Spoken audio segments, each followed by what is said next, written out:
আহি বহি থাকিব লগা হ'ল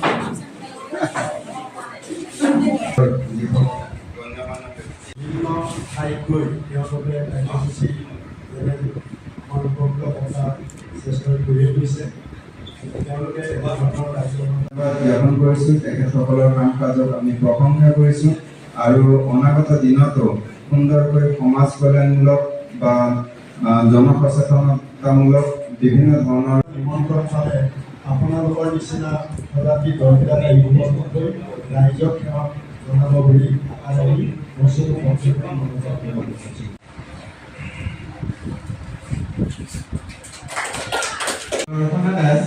আঞ্চলিক হাইস্কুল সম্পৰ্কে আমাৰ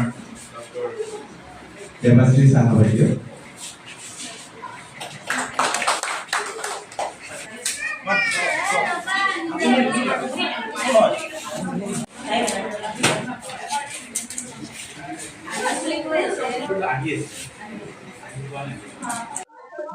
হয় আজি আমি ইয়াত বিআৰডি স্বেচ্ছাসেৱী সংগঠনে যি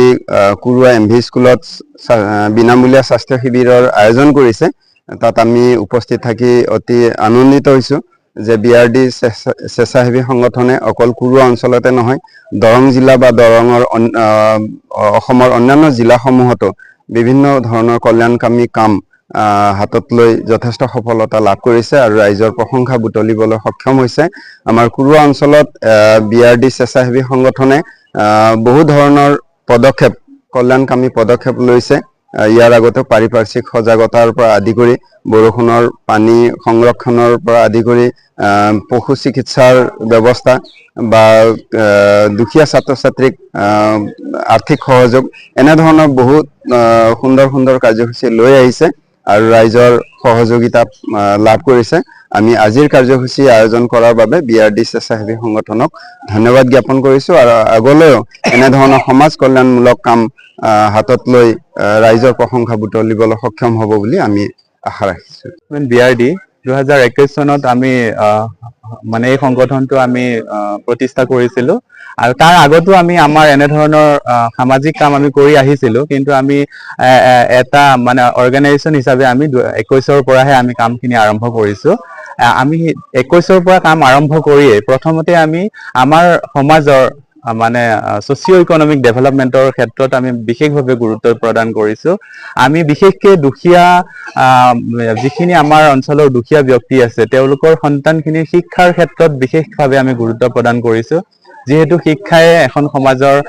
আগবাঢ়ি যোৱাৰ মূল ভেটি সেইকাৰণে আমি বিশেষভাৱে গুৰুত্ব প্ৰদান কৰিছোঁ শিক্ষাৰ ক্ষেত্ৰত এই ক্ষেত্ৰত আমি যোৱা বছৰ মেট্ৰিক পৰীক্ষাৰ 3খন হাইস্কুল আৰু উচ্চতৰ মাধ্যমিক বিদ্যালয়ৰ এজনকৈ শিক্ষাৰ্থীক আমি গোটেই বছৰটো টিউচনৰ খৰচ আমি বহন কৰিছিলোঁ আৰু তেওঁলোকেও সুখ্যাতিৰে যোৱা বছৰত